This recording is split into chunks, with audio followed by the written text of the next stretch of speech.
Hey everybody, you're listening to Sunny, the original diva of the WWE on InYourHeadOnline.com. This is the place to come for the real deal about wrestling, so make sure you visit us. All right, we're back. Welcome to In Your Head Wrestling Radio. I'm the internet icon, handsome Jackie Jones, along with my right-hand man. 1-inch biceps, the power goat. How about that? Well, not too bad. Okay. And the man all the way from the UK. Voice of the beautiful people, culture, personality, Romeo Shorts, Lionheart, Bobby Richards, Potato Man. Oh, that was a quick one. Mm-hmm. And joining us right off the bat, we got a little late start, but we're here. We've got Nature Boy, Buddy Landel on the show. Hopefully we're going to have some other people calling in and talking to Buddy. How you doing tonight? I'm doing great, man. I'm in just over here in North Carolina, and just been looking so forward to hearing y'all's voice. Oh, excellent. Did that sound authentic? Oh, yeah. I believe it. It warmed up a little place here in my heart. So, yeah, they gave me something to drink called Patron or something. I mean, you know, I don't know, but it's making me feel awful fuzzy and funny and goofy. I like it. You drinking it straight? Yeah, R is reverse. Mm-hmm. R. What break? Right there. You pull it out. No, down there. No, right here. There you go. I don't know what the hell's going on now. I bought this new Mercedes, man. We couldn't find out where the hell the brake is. Okay. Well, that's Yeah, don't spread that rumor around, because I'm supposed to be over the hill and flat-ass broke, man, so don't spread that rumor around. Yeah. Now, what about when you hear that kind of stuff? What does that make you feel like when people talk about, you know, saying that you're broke or you're over the hill or whatnot? What does that make you feel like? What do you want to do when you hear people say that? I laugh my ass off. I just laugh. Mm-hmm. Yeah. No, it doesn't bother me, man. I mean, my biggest decision that I've got to make during the daytime if I'm going to drive my convertible Porsche or my convertible Mercedes. So, you know, while they're out, you know, trying to hump it for a living, I'm, you know, trying to make my mind up on which car I'm going to drive. Mm-hmm. Now, we got a lot of people calling in tonight. If you guys want to call in, the number is 508-644-8503. Hope to have a lot of surprise people here on the line. But we've got Dion. Is that your name? Yes, Dion Johnson. All right. Now, have you worked with Buddy? Carolina. Yeah, I've worked with Buddy a couple times. All right. Do you remember this guy, Buddy? How you doing, Dion? I worked with you in Arkansas, and then I worked with you there in South Carolina with Jay Eagle. Oh, okay. I believe I remember who you are. Yeah, me and Jay. Short white guy, right? Short black guy. Oh, short black guy. Okay. Yeah. Me and Jay Eagle worked with you and Sonny Landel in a tag team match. Oh, yeah, I remember who you are, man. Yeah. How you doing, brother? I'm doing all right, man. I ain't heard from you in a long time. Really? I just want to call in and tell you are the best. God I bless admire you. everything you did in this business, because you kept it real. Well, brother, I from your lips to God's ears, thank you so much for the kind words. I appreciate that, Dion. Well, you kept it real, really man. do. All these other legends might, you know, come around and talk about all the bullshit and you know, stick a finger up our ass. You came in and you kept it real with everybody. Oh, thank you. Thank God for not sticking the finger up our ass. I always tried to keep it a family atmosphere when I'm in the dressing room, you know, PG-13 or better. There you go. But hey, that's just me just saying. Just like you and Wolfie D at the restaurant there in Arkansas, when me and Mo worked you and Derek King in the main event. Oh, my God, yeah. There you go. There's a motley crew. You remember that? Oh, I remember, yeah. Hey, brother, I'm an elephant. I tell elephants what to remember. There you go, buddy. But I just wanted to call in and tell you thank you, man, because you kept it real with everybody. Buddy, I appreciate your kind words, Dion. God bless you, man. I hope to see you again one day. We'll run into each other again. I hope to see you again one day, man. I'll tell you one thing you won't hear. Well, no, I'm not going to say that. Thanks for calling in, Dion. I won't be. Yeah.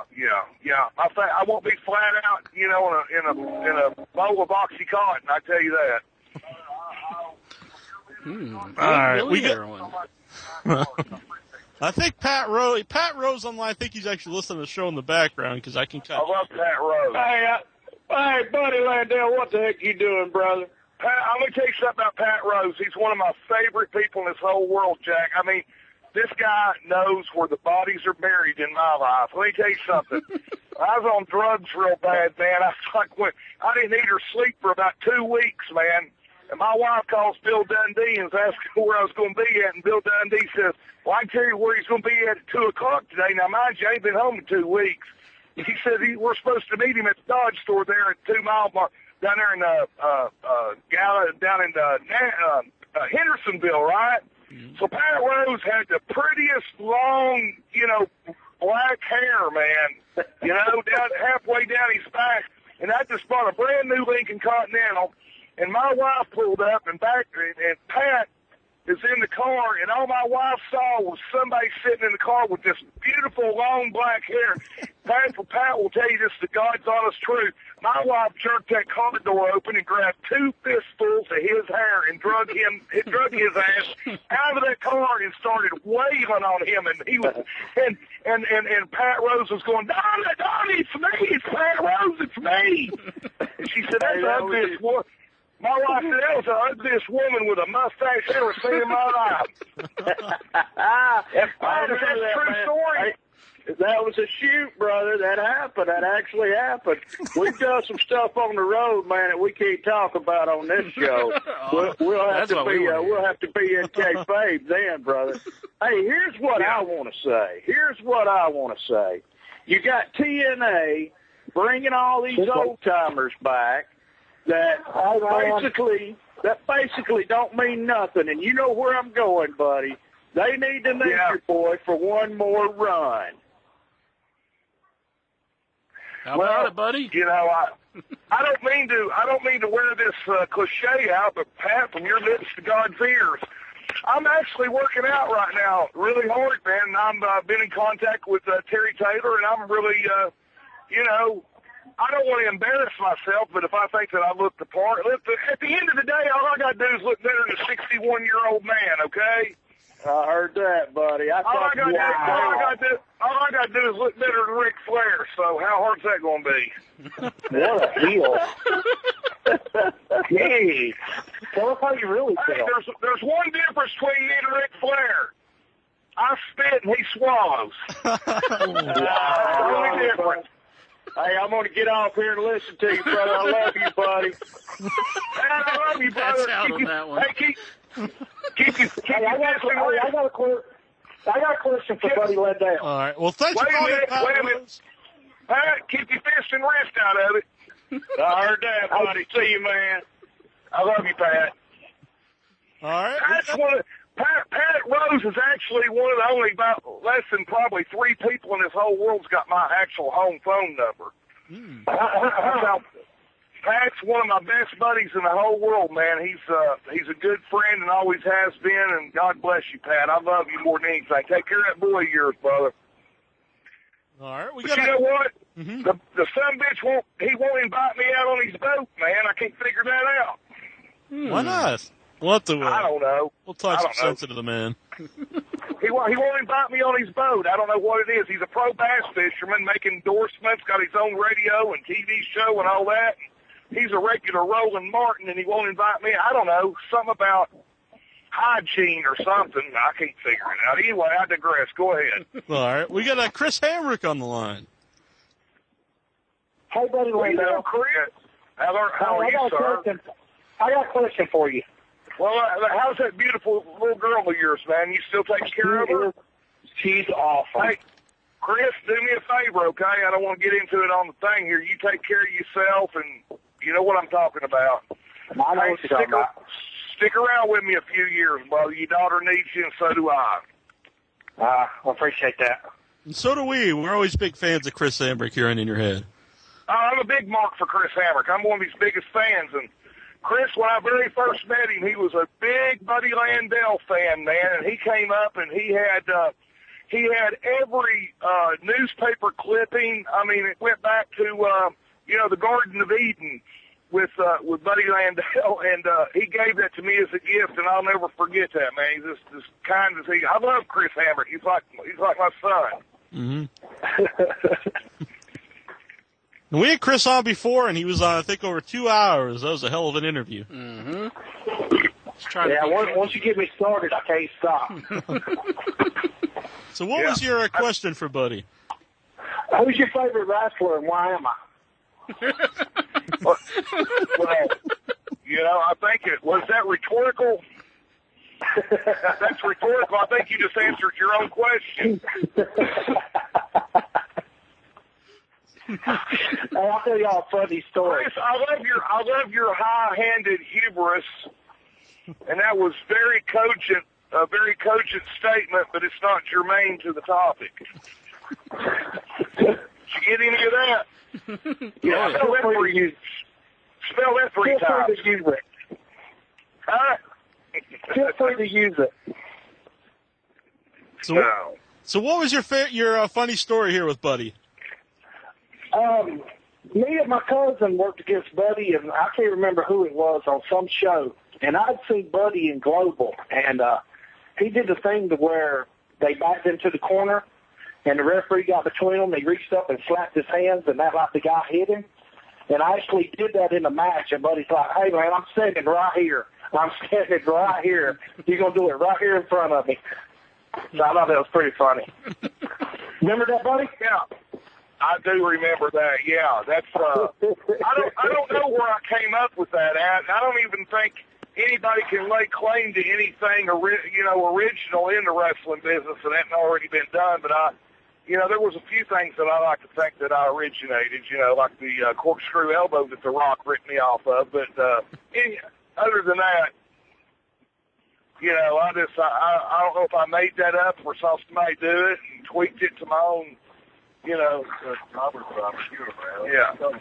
by the way, listen, I'm riding around in North Carolina in my convertible Mercedes with Rusty Riddle, one of my closest friends in my whole life, man. Rusty Riddle. You guys need to book him out there if you're a promoter.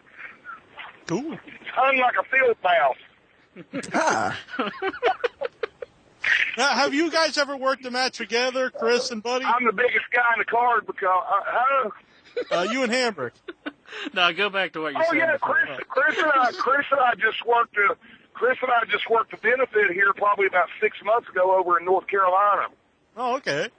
Yeah, the reason why I remember that is that the suspension on my car only took so much weight. And the reason why I bring that up is because I got paid in nickels. All right. Well, thanks for calling me, Chris. Always good talking to you. Chris, I love you, son. I love you, buddy. Take care. I'm gonna call you. I'm gonna text you with my new cell phone number, Chris. I dare you. I love you, pal. Bye, buddy. Bye. Love you, buddy. I could give it to him right now, but everyone else would hear it. I'm sure you wouldn't mind that. I got a U.S. Cellular, man. I got free incoming. Hey, put it out on the air. I don't give a tinker's damn. 705 area code has been on hold here for a little while. Who are you? Hey, it's Ron Putski from Toronto. How's it going? Doing good. You got a question for Buddy? Yeah, I do. Just a quick question. I was wondering what your thought was on some of the other people that have donned the Nature Boy gimmick, such as Buddy Rogers or Ric Flair or Roger Kirby. Well, I got the pleasure of, and the high honor of hanging out with Buddy Rogers in the early 90s when we were shooting our angle together, the Nature Boy versus Nature Boy thing up in, for Joel Goodhart up in Tri-State Wrestling. And, Roger Kirby's really like an unsung hero because a lot of people don't remember that for a short time, he was the Nature Boy. He was kind of stuck in that Kansas City territory, so he really didn't get the billing like the rest of us did. But I'm proud that Flair got the name from Rogers and I got the name from Flair. Well, and we were all instrumental in helping each other out. The Buddy Rogers helped Flair with the name and worked with him and helped him, and Flair helped me with the name and worked with me. So Buddy Rogers told me, "Look, kid, been 3 of us, and, you know, we all look similar, and we all work basically alike. So, I mean, that was a high compliment coming from Buddy Rogers. But I love Roger Kirby. It's just he never got the national exposure that I was blessed to have. Mm-hmm. But he was a tremendous human and a tremendous worker. So that's just the way that, you know, that was before cable TV. So he just didn't have the, you know, the audience that the rest of us were blessed to have. Now, would you like to work with, you know, at both this point in both you guys' career, would you like to work with Ric Flair again? Would I? Yeah. Yeah, I'd love to work with Flair, but here's the problem. I can't do it in Florida because they got a new law out that it's a felony if you hit a senior citizen. So, so I'd like to work with Flair, maybe like Kentucky or something like that. But where you can beat the old people. I swear to God, that's the new law. If you hit anybody over 60 years old in the state of Florida, it's a freaking felony. I'm not giving it up. Is Hogan in there? Besides, listen, here's the bottom line. There's three prerequisites to be the nature boy. A, you can't be on Viagra. B, you can't be on Social Security. And C, you got to have a full head of hair. So thank God that, hey, look, you know, they ought to be glad that I'm still around representing, man, you know. Mm-hmm. You know, I got a full head of hair and the plumbing works, and, you know. Now, AJ Styles recently, he donned he got the robe with the hoodie on and stuff. Would you like to get in the ring with him? With who, AJ Styles? Yeah. Well, I mean, I would love to see the name passed on to someone, and, you know, but I heard AJ didn't want to bleach his hair and this, that, and the other. I mean, I really don't know what to think about it, man. I mean, I'm trapped when it comes to music. I'm trapped in the 70s. I love the 70s music, and, you know, I'm just trapped in, you know, the time period that I wrestled, you know, as the Nature Boy with Flair and the rest of these guys, and I'm just not a, you know, I don't know if, I really don't know how to respond to that question. Sure, I'd like to wrestle the guy, yeah. Mm-hmm. And it might happen too. I'd like to see it. All right, thanks for calling in. That guy just called in. I forget his name. Thank you. Yeah, Neil there. Uncle Putski, by the way, in the chat. All right, thanks, man. Thanks, guy. 856 area code. Who are you? Hey, take care. Hi, this is Kathy. See, Dad.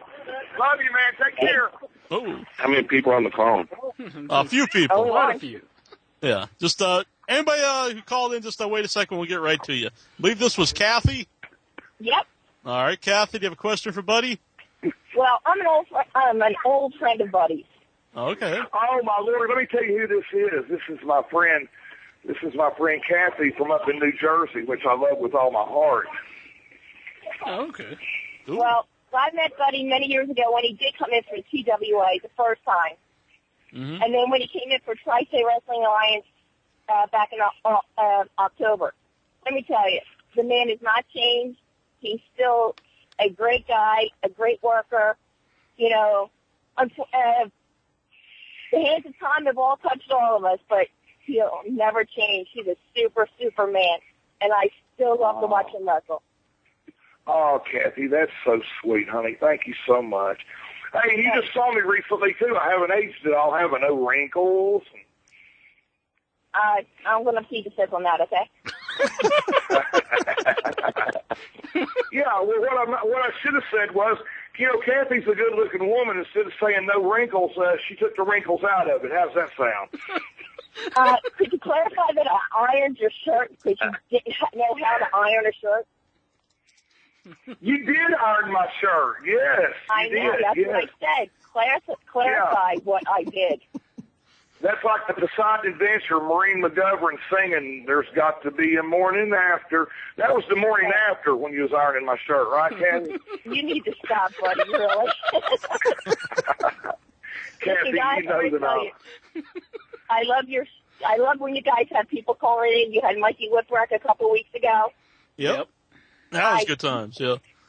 Mikey's like my son, okay, from the early days of ECW, okay? I love when you guys get wrestlers on to talk to them. Buddy's the best. I hung out with some of the best people in the business, and he's one of them. Oh, cool. Thanks. Kathy, thank you for the kind words, honey. I love you with all my heart, sweetie. How's your health? How's your health? It's hanging in, buddy. All right. Well, I'm praying for you, sweetie, and I love you with all my heart. I love you, too, and I'm still doing my chemo, and the good Lord's looking down on me. He sure is, and I'm praying for you, and I love you, Pumpkin. Take care of yourself. I love you, too. You guys have a great night, and keep up the good work on the radio, okay? Thank you. All right. Bye-bye. Bye. Shoot, I got to tell you guys, that's a very touching story. She's a very, very special girl in my life, man. She's always been there, always been a cheerleader for me, and, you know, she hadn't been in the greatest health, and, you know, just saying a prayer for her, and I love her with all my heart. She's a great girl. Mm-hmm. Okay. We got Scott Putski on the line. No, this is Ric Flair's bitch tit.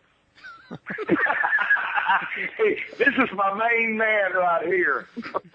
They extracted me out of Ric Flair's breast tissue. I'm the extension of his bitch tit.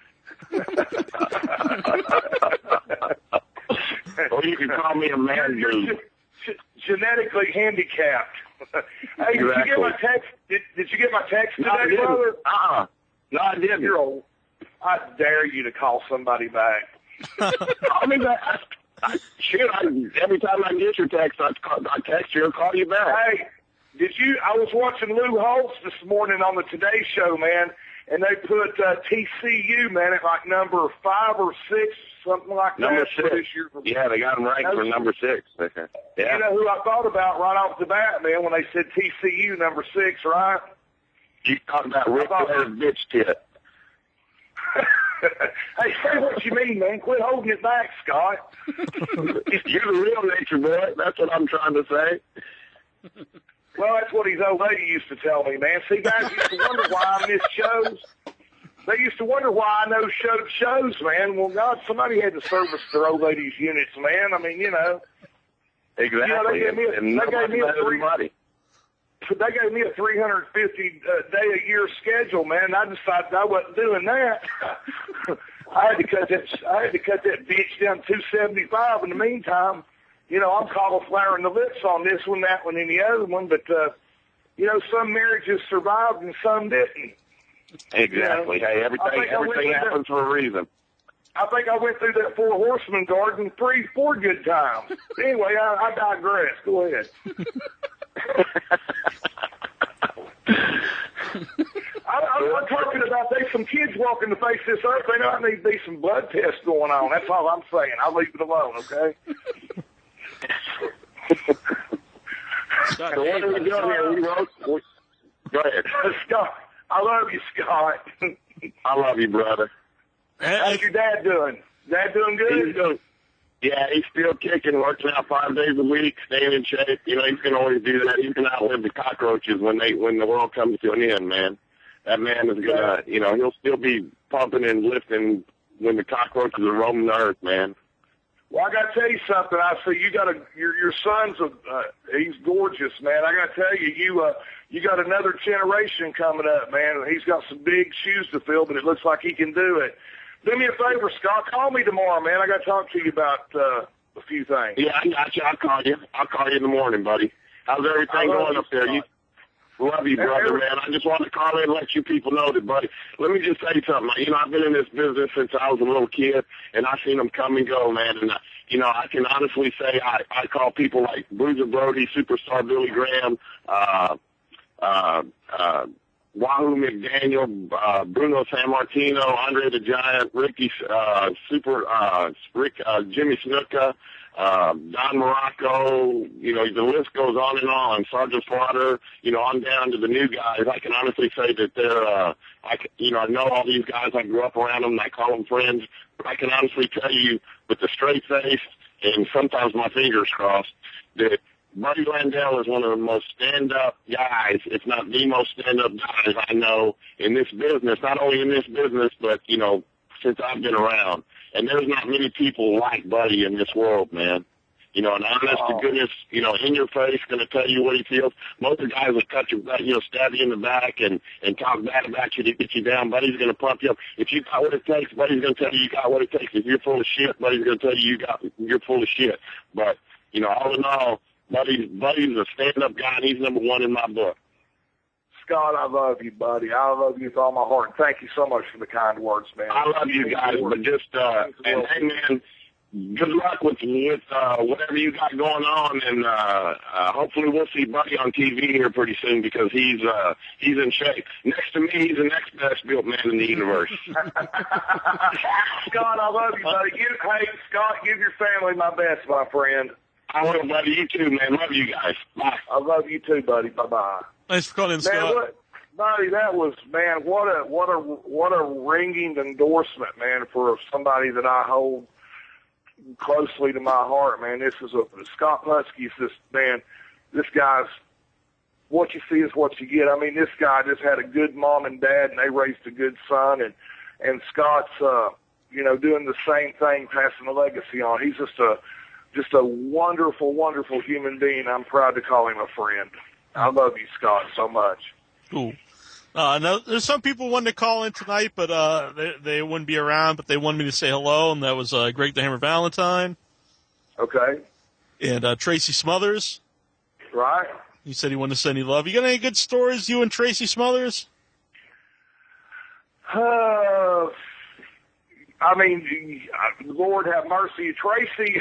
I mean, I can't remember them the way that Tracy tells them, you know, but Tracy tells some great stories about me. But Tracy is just one of these guys that is super intense, man. And, of course, he was a shooter, man. He was an amateur wrestler in school, but, I mean, this guy was just double tough. He did not want to be on the bad side of his anger, and which I got to witness several times of him having to straighten guys out. But Tracy's just a wonderful human being, man. I love him with all my heart. Mm-hmm. Barbie, do you have a question? Absolutely. Playboy Don Douglas from the message board wants to know if you've got any memories about your feud with Tim Horner from '92. Actually, I do. Tim Horner and I was working a program.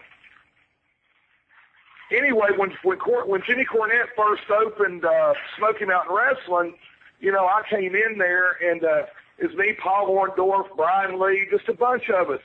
And Tim, I don't know what Tim Horner had on Jim Cornette or whatever, but, I mean, you know, Tim Horner at best was a mid-carder. I mean, his whole career could be summed up by, and I'm not knocking Tim, I love the guy, but to sum it up, I mean, he never was the main event anywhere he ever went. And then Cornette was making him, you know, the heavyweight champion. Well, they had in Knoxville, Tennessee, at the Knoxville Coliseum, they had a tournament to decide who was going to be the heavyweight champion. Well, in one night, Tim Horner was going to beat Buddy Landel, Paul Orndorff, and Brian Lee. And I told Jimmy, I said, Jimmy, these people ain't going to freaking buy this shit, man. They're not going to believe it. And anyway, so Tim becomes the heavyweight champion. I'm working with Tim in '95. Smoky Mountain, and we're in Johnson City, Tennessee, and we've got an I quit match where, you know, the loser has to say I quit, right? So I get they have the microphone in the ring. Brian Hildebrand, Mark Curtis, has the microphone in the ring, and I'm getting the heat on Tim Horner, and I tie him up in the cord, and I get the microphone, and I said, well, before that, Timmy Horner gets me down, and they stick the microphone in my face, and they said, Buddy, do you give? And I went, Moon River. And Cornette's losing his flipping mind right now, right? Because they've got to go in here and re-edit all this shit for TV, right? So I get Horner, I gut punched him, man, got him down, tied the microphone cord around his neck, and I went, I'm sorry, Timmy can't come to the telephone right now. He seems to be all tied up, but if you leave your name and number, he'll call you back as soon as possible. Oh, my God, Cornette's losing his mind. I mean, he's watching his budget go down the shitter because I'm out there goofing off, having a good time. This is great. You know, that's me. Now, when you were in Smoky Mountain, actually, when we had him on, I mentioned you, and he actually didn't seem like he was a big fan of you, and that was Jake the Snake Roberts. Do what now, Jake? What about Jake? Yeah, when we had him on, I mentioned you, and he just seemed like he wasn't a big fan of yours. Do you have any heat with Jake the Snake? Well, I'm not a fan of Jake. Well, when we had Jake the Snake on, Jake had a rough life. I mean, him and his sister was raped by his daddy, and Jake just had a lot of bad things happen in his life. I mean, here's the bottom line, guys. I've been married almost 30 years to the same woman, raised my kids, put them through college, the whole 9 yards. And I've always had above average opportunities. These other guys have been through divorces, lost 2 or 3 fortunes and all of that. And there's a lot of animosity in this business. Guys don't, I've always said that the best revenge is just be successful. Guys hate people that are successful, whether it be in their marriage, their spiritual walk, or anything. They hate success. Guys hate success. And I was not defined just by wrestling. I was successful in so many other areas of my life besides wrestling. And I love Jake, got a lot of fond memories. But, it doesn't surprise me because a lot of guys just don't like to put a lot of other guys over, and say nice complimentary things about them. Mm-hmm. So it doesn't surprise me. And, I love Jake and wish him the best. Mm-hmm. So, but the bottom line is this. I mean, look, I don't give a tinker's damn what Jake Roberts or anybody else says about me. I mean, I've got to live with me, right? Right. 423 area code. Who are you?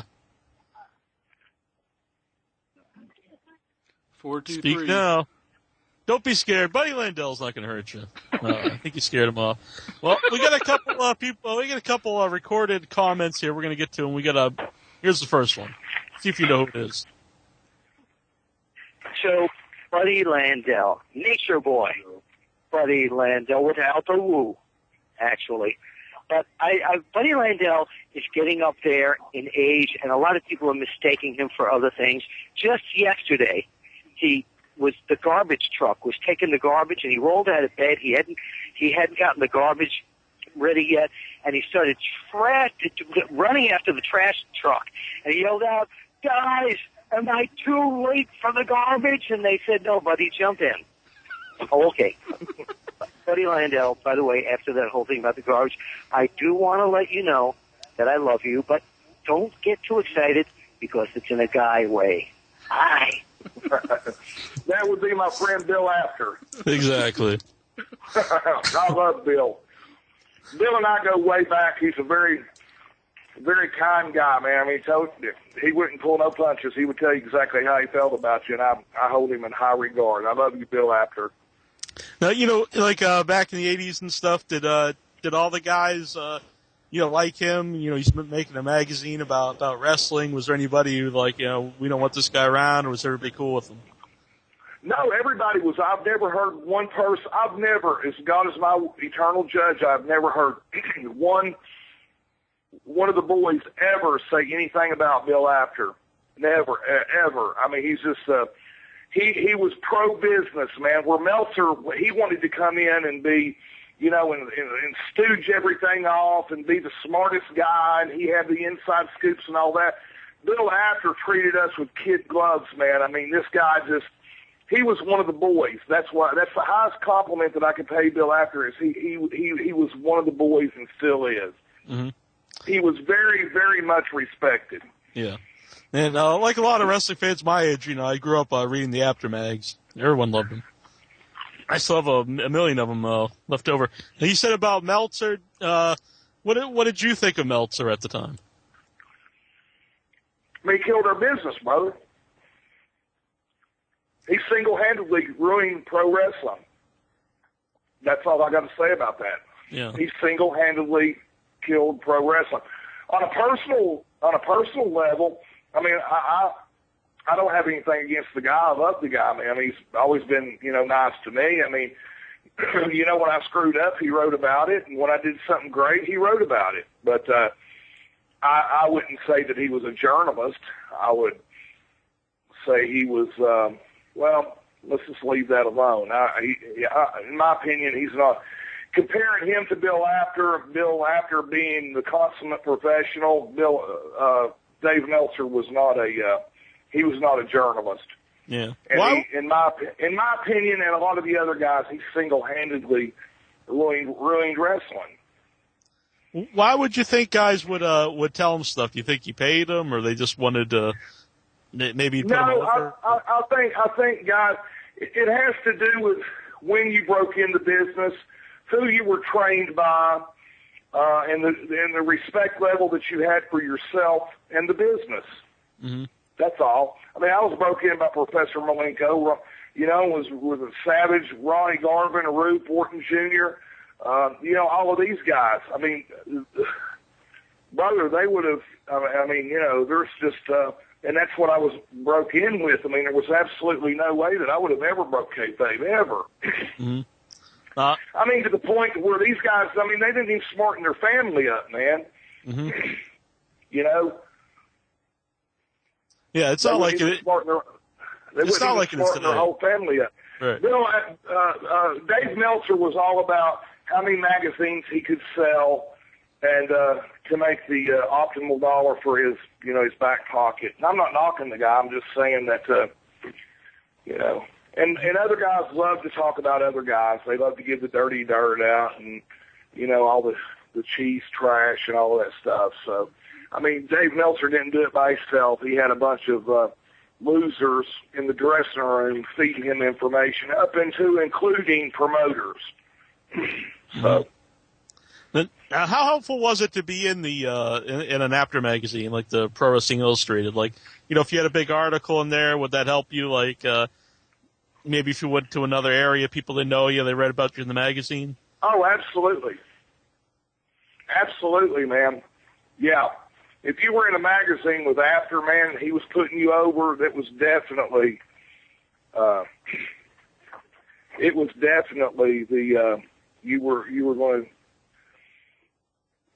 you were definitely going to get a push somewhere the next place you went. Mm-hmm. All right, I'm going to play another call here. Let's see if you know this person. So, you've got the Nature Boy, Buddy Landel, on your radio show tonight. Hey, Buddy, I bet you don't know who this is. I'll give you a little hint. I'm all out of love.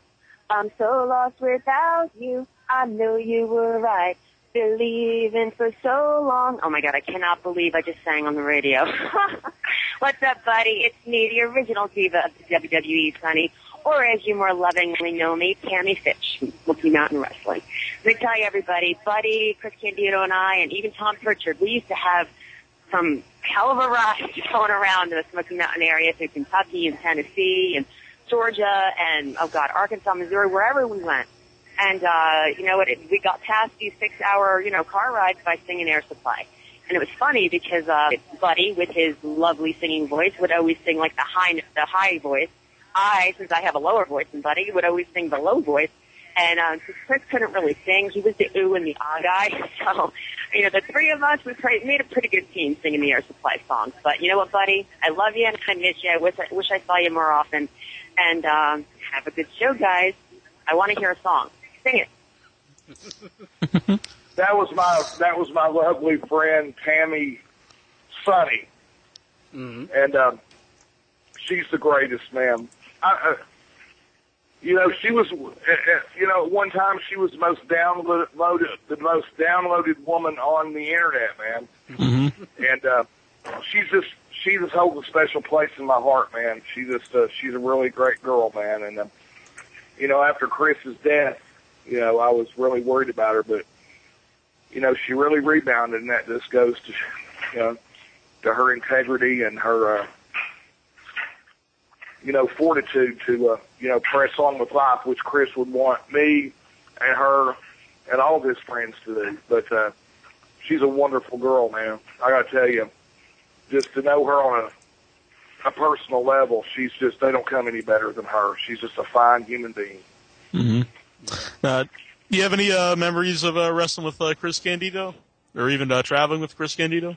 Chris Candido, like I said, I mean, I've been married 30 years, and Chris Candido's maybe one of two wrestlers that I've ever had in my home around my children to eat dinner. That's pretty much says it all. There'll never be another Chris Candido. Just the warmest, sweetest, honest, most loving guy, you know, that you could ever want to be around. Mm-hmm. Just a joy, just a wonderful human, man. Mm-hmm. I miss him dearly. Now, she called in actually earlier before we went live, and I told her to call back. She said she was going to call back in 10 minutes, but that's been almost an hour ago. But Dawn Marie was trying to call in. She wanted to talk to you, and a lot of people might not know that she used to manage you back in the day. Yeah, Dawn Marie, I've got a really good story. Scott Putski was dating Missy Hyatt at the time, and Dawn Marie was managing me. And it was back when, the people were slipping Mickeys in people's drinks, and when they passed out, they'd shave their eyebrows.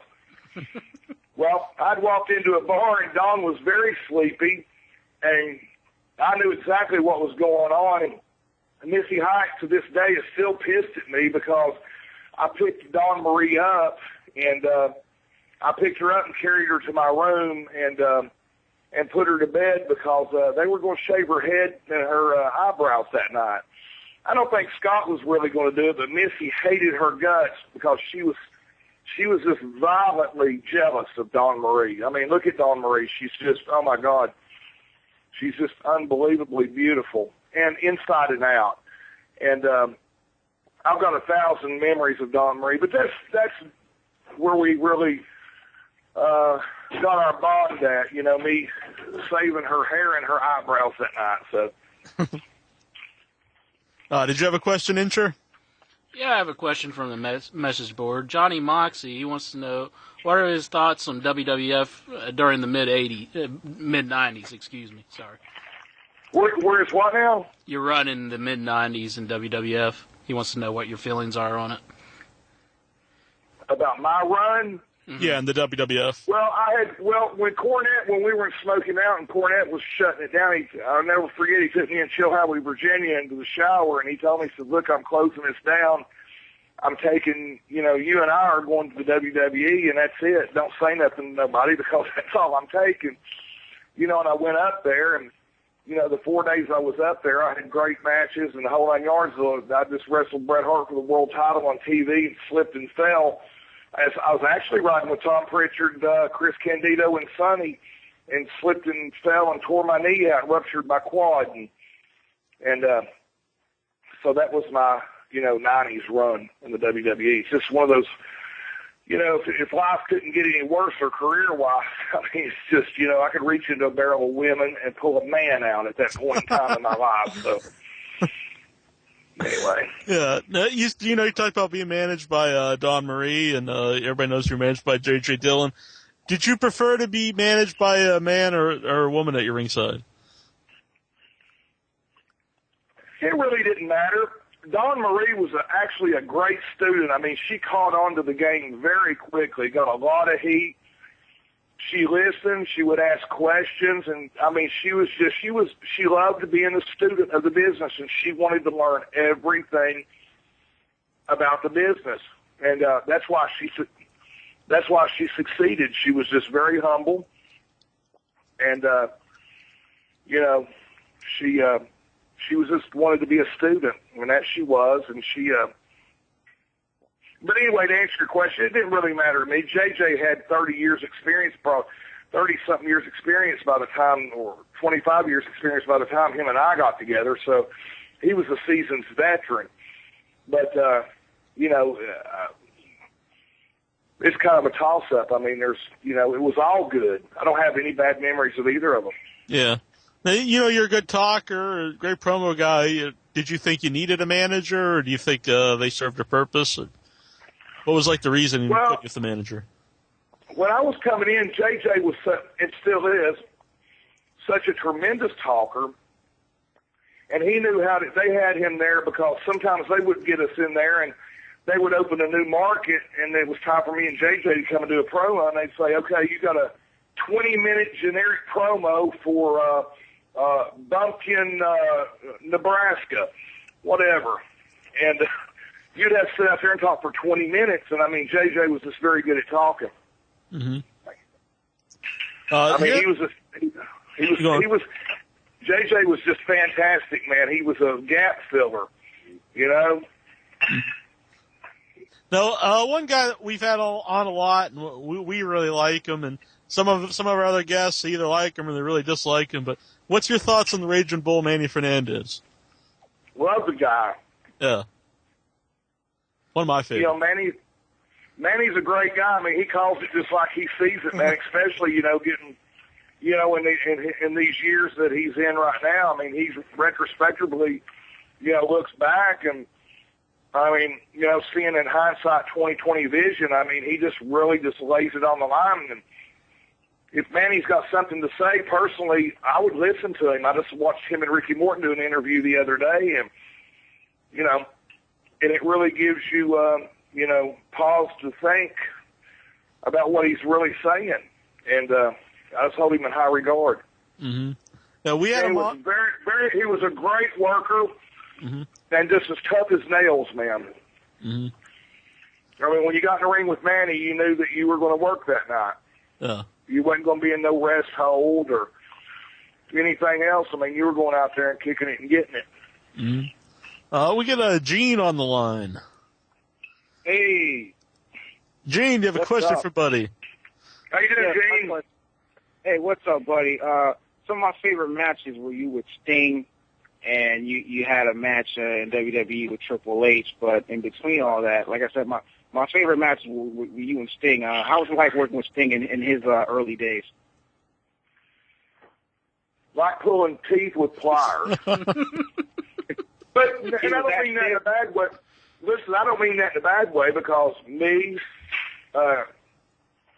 John Cena, Triple H, The Rock, and everybody, when you're green and young and new in the business, it's really hard working with guys like that. The one good thing about Sting was he was just like Dawn Marie. He wanted to be in this business so bad. He would listen to what you had to say, and he would decipher it, and he learned. And Sting's a great, wonderful guy, man. Great worker. Another thing I wanted to say, you were on last time. I asked a question about the Iron Sheik, and you told a funny story about you and the Sheik sharing a hotel room. Any other Sheik stories? Come back for more. What did I tell? I told about the girl and the blood all over the walls, right? Yeah, helter skelter. Yeah. Well, the other one was probably the day leading up to that. Did I tell the one about the drugs at the border crossing over from Mexico? Did I tell that one? I don't believe so. No. I go. I had rented a Lincoln Continental, and Ricky Morton was driving. Sheik was sitting in the back smoking his dope. We're pulling up to the border. The dog's raising hell, so the Sheik takes his dope. He puts it down in his pants. Well, the border guard sees me first, and then Ricky Morton and the Iron Sheik. He's a big wrestling fan. He's going nuts. His dog's going nuts because we got dope in the car, right? So he puts his dog up, and his guy just can't believe that he's that he's sitting there talking to, Landel, Morton, and the Sheik. Well, we get out and take the pictures, the obligatory pictures with everyone, and he says, "Hey, you guys the Border Patrol guy says, hey, y'all want to see something?" I said, "Yeah."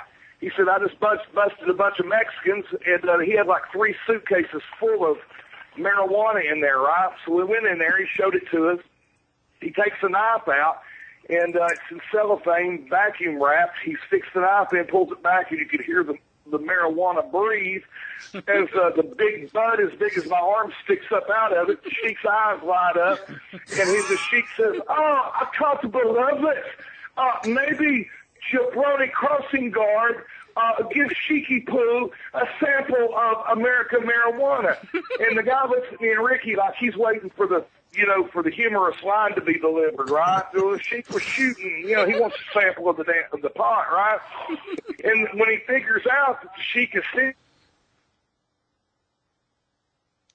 and he says, but I give you autographed picture for your douchebag mother. You could at least, I can't believe it. Oh, that's your boy. There's something here. I can't believe it. Anyway. Well, my last question before I go, with the recent passings of Luna Vachon and Lance Cade, everybody wants to point the finger at the business. Do you think the business is the real reason why a lot of the boys have passed over the last several years? Well, that's really a touchy subject. I mean, it's hard to, unless you walk in our shoes, man, it's really hard to judge us, I mean, it took me years and years to get over drugs, and I mean, I just really don't know how to respond to that other than, it's hard when you're in a business with no retirement, no pension, no hospitalization or anything, and you're all used up and they're done with you, and they tell you goodbye, and then you got to go from working coliseums to selling cars. I mean, mentally, some guys make it and some guys don't, so I'll leave it with that. All right, buddy, thank you. God bless you, man. Thanks for calling. Thanks for calling, Gene. Barbie? Yeah, Speckson wants to know if you have any thoughts on Verne Gagne and the AWA. I really don't. They were very kind to me in 1988 when I went over there and Wahoo was booking. Mm-hmm. Other than that, I really don't, have a lot of stories. They treated me very well, paid very well, and I just that's pretty much it. It was a one-time in, one-time out, and I did it as a favor to Wahoo. Mm-hmm. Go on. I would say Radio Hound, he wanted to know about your Memphis days and working with Dutch Mantell. Come again? Working with Dutch Mantell in Memphis. Oh, Dutch, listen, in my opinion, Dutch Mantell is probably he's a creative genius, man. He was just he's so funny to work with. And, we were in some really serious programs together where, people were making a lot of money and, everybody played their part, but Dutch certainly played his. I mean, he was just, what you see is what you get. He's writing books now. He tells a great story and, a definite asset to our business. Yeah. Jack's on the line. Hey, buddy, what's happening? Hey, how are you, Jack? Pretty good, man. I've actually got two questions for you. Okay. I tuned in a little late tonight, and I'm sorry for that, but my first question is, who was the toughest opponent that you've ever fought in the wrestling ring? My conscience. All right. What do you mean by that? Actually, myself. I mean, just when you got promoters that are begging to give you the world because you're talented, and then you piss it all away because you're a drug addict or an alcoholic. So my toughest opponent has always been Buddy Landel. All right. Is that being too honest? No, we understand what you're saying. Okay, my second question is, if you could face anybody in the ring, be it a legend nowadays or whoever, who would you want to face right now? I would really, I mean, look, in my opinion, Flair and I will always be, joined at the hip, at least on my end.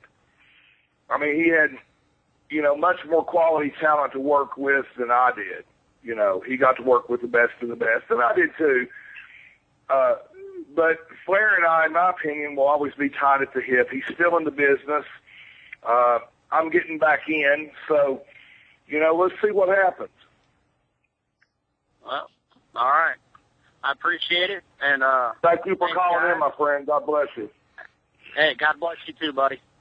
Thank you, sir. Bye. Thanks, Jack. Now, you talk about you're trying to get back in the business, or you are back in the business, trying to get back maybe on television. What do you think you have to offer? Well, let's see. That's a good question. What do I have to offer? Well, if you were going to sell Buddy Landel to somebody, what would you say?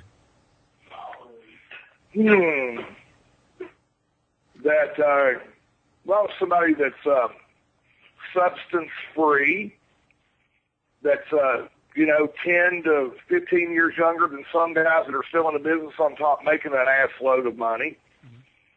And it wouldn't really be selling Buddy Landel. Nobody's ever knocked my work. It's just my private proclivities that people would come into question with.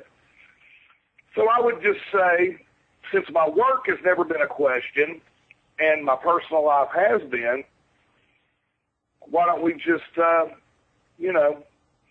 give it a shot and see what happens. Yeah. Well, I'd definitely love to see it. Was there any other questions from the board there, Barb, Incher? Yeah, I have one from Johnny Moxie. He wants to know, would you ever consider taking a backstage job with WWE or TNA? I really haven't considered that. I haven't really thought about that. But, hey, it would be a living, right? Mm-hmm. You think you could train some guys? Yeah.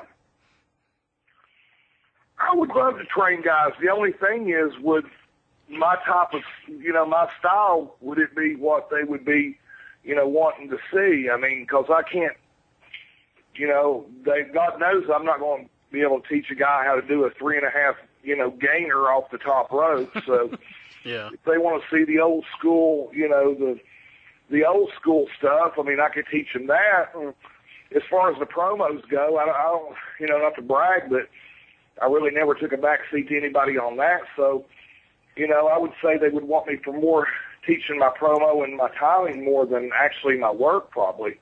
Mm-hmm. Now, promo-wise, though, how much, when you'd cut a promo, how much of it would you, think about beforehand, or how much of it was just, going on the fly? Like, how would you prepare them? Probably 95% of it was on the fly. I would get the subject matter, like where I was going to be at, who I was wrestling, what angle that I was in at that time, what TV tape did they what TV program have they just saw. There's a lot of there's a lot of things that would add into that add into that picture for me to to comment on. Mm-hmm. But it would be, what take did they just see? Was I in an angle? Was it a new angle? So a lot of variables. Mm-hmm. Would you say that was how most of the people did their promos at that time? I saw a lot of guys, I never really talked over my matches either. Mm-hmm. Of course, I was always the heel, so I called the match, but I never liked anything really pre-planned. Mm-hmm. I never liked to, pre-planned, I mean, I see guys go over their matches for 30 minutes, 40 minutes, an hour, 6 hours, and it's just nerve-wracking. I mean, how about some creativity and just go out and, because listen, you might go out there and the crowd might want to laugh that night, so, go out there and have a match that will make them happy. They might want to cry. They might want to hate you. They might want to love you. So you got to be a creative artist, man. I always considered myself a creative artist, where I could make you laugh, I could make you cry, I could make you hate me, I could make you love me, and that's the that would be the signature for a true I like to say worker. Mm-hmm.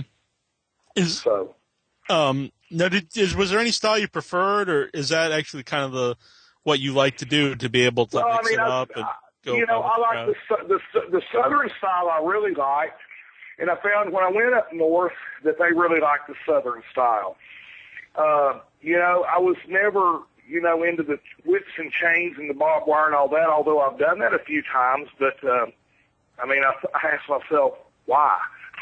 Yeah. I can actually lock up and call a match and work. Why do I want to get, shot through barbed wire or shot in the ass by a BB gun or something? I never understood that. Mm-hmm. But hey, that's just me. Did you ever, you never worked for ECW, did you? Yeah, well, no.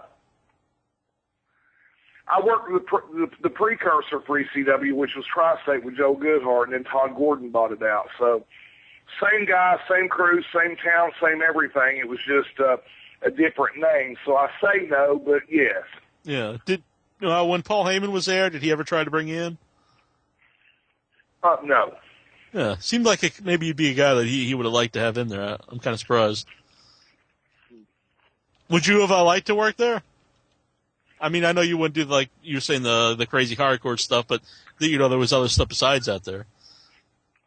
Well, I would love to work ECW, for a paycheck if nothing else. But Right. I was never interested in, having a program with Cactus Jack or New Jack or somebody like that. That their whole gimmick was, beating the hell out of each other, because those guys are very good at that, and I wasn't.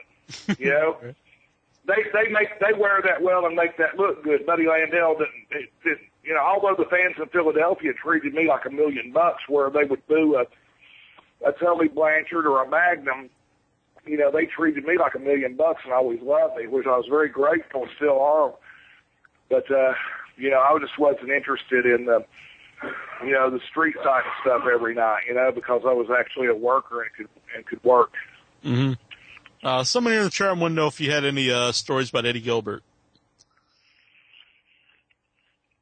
Eddie Gilbert and I were born on the same day, a couple of hours apart. And that's a bond that we always share. I'm very close to his mom. Hold on. I'm very close to his mother and father, and Peggy and Tommy Gilbert just had their 50th wedding anniversary. And Doug Gilbert's one of my closest friends that I have in my life, and he's like my little brother, and he looks at me like his big brother. And that's just real personal, that the relationship that I have with the Gilberts. But Eddie, when he was booking Memphis, and this is one of the highest compliments that I've ever got, when Eddie was booking Memphis, and guys like Scotty Riggs came in, and what's the guy's name? Lord. I'm trying to think of the guy's name. I can't think of it. If you're out there, when these guys came in, Eddie Gilbert would take wrestling tapes of Buddy Landel and make them watch it, and to see how it's, in his words, how to work, the Southern style, and so.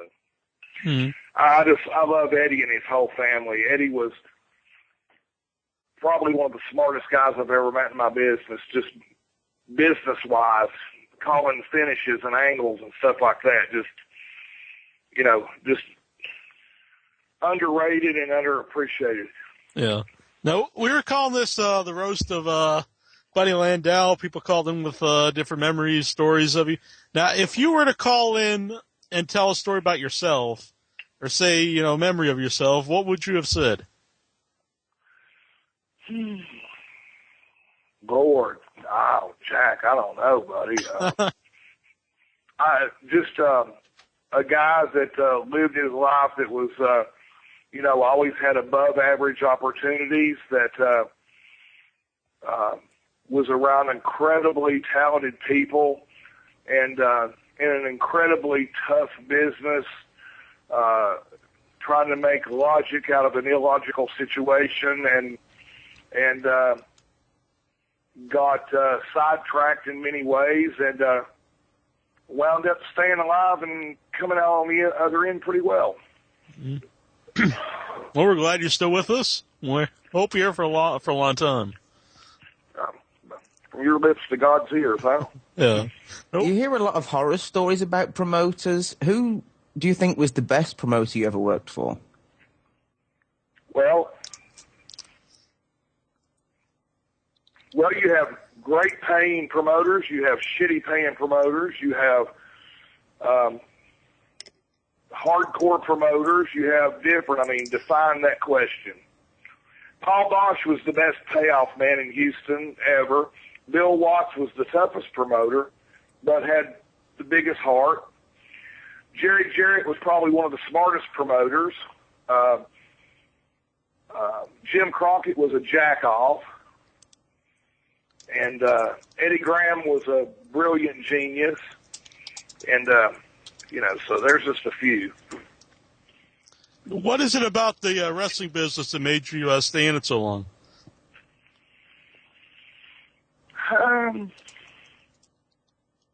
Well, you never really get out of it. I mean, there's appearances and this, that, and the other. And it's just an actual love for, the business. I don't know how to put it any other way. It's just I love wrestling. I just love it. It's been very good to me. Mm-hmm. And I think any guy will tell you, you never get out of it. Lou Thez was, in his 80s when he passed away, and was in it till the day he died in some form or fashion. Mm-hmm. And so... The times like you're away from it, what is it that you miss the most about it? The camaraderie of the guys riding up and down the road, telling the stories, things like that. I miss the old days, like the territorial days where you could, 5 or 6 days a week you're in a car with the same guys, and you're closer to them than you are your whole family, your own family, and just, sharing life with these guys and experiencing highs and lows, births, deaths, marriages, divorces, graduations. I miss that. Yeah. Earlier in the show when you talked about The Rock taking the corkscrew elbow, are you still doing the corkscrew elbow? I haven't done it in a while. Yeah. So... I mean, I'm sure I still can. Yeah. I still do a standing drop kick, so I'm sure I can do the elbow. Yeah, save it for a special occasion. Huh? Saving it for a special occasion. Absolutely. Yeah. Well, I want to thank you for coming on tonight. It's been a lot of fun. Well, I thank you for having me, Jack. It's been wonderful, man. You all are always a blessing in my life, and had some fun times and jokes on here and some serious moments, and I want to thank all of my friends and colleagues that took their time to call in. I want to thank the fans for also responding also. It really means a lot to me. And I'm looking for the part 3 down the road. Yeah. We'll have to think of a good theme for part 3. There you go. Yeah. Maybe Hopefully it's hey, Buddy Landel's wrestling Flair down in TNA. Let's get him on. Excellent. Now, part 3 will be Buddy Landel's too big to talk to us anymore. No, that'll never. What you see is what you get here, my friend. I never did change, and I never will. Well, I appreciate it, man. It's been a good time. Look forward to part 3. Look forward to you having all the success in the wrestling business. Thank you all. Listen. Say a prayer for me, and I'll do the same for you guys. God bless. Thanks, Jack. Thanks, man. Okay. Take care. Bye-bye. This is Bob Caudle, and you're listening to In Your Head.